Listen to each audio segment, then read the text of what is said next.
Hi, I'm Betsy. I'm a tasty producer, and today I'm going to show you how I made my chocolate cookie cheesecake stuffed brownies. That was a mouthful. A mouthful. I really wanted to combine three very popular flavors: chocolate, cheesecake, cookies.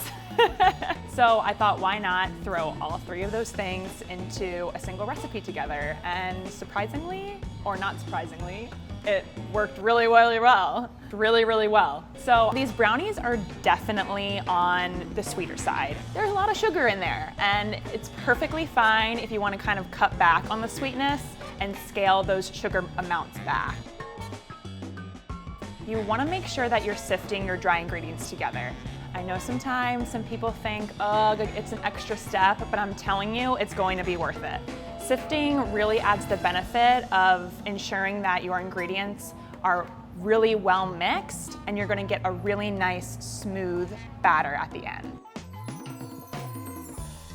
So what's awesome about this recipe is that it makes a very big batch of brownies.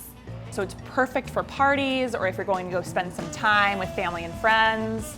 I mean, they're super rich, super ooey gooey. I probably almost fainted after I had a bite of one. That's how bite shots work, people. It's gonna take some arm strength, but you're going to distribute all of the brownie batter into the baking sheet and spread it out evenly. You'll pop it in the oven for 25 minutes. So there's a lot of debate around no-bake cheesecakes versus baked cheesecakes. We tried a variety of different cheesecake recipes for this specific recipe, and at the end, we really figured out that a baked cheesecake filling made the most sense and worked the best.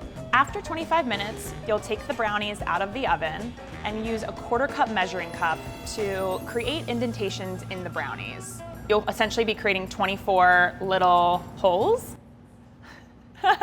This is going to give you some space to distribute your cheesecake filling and your chocolate sandwich cookies. Layer them up, baby. What really attracted me to this recipe was the end result. When you see that bite shot and you see that awesome cross-section, like all those layers of the brownie, the cheesecake, the cookie, like I was pretty much drooling, and I think everyone else in the kitchen was too.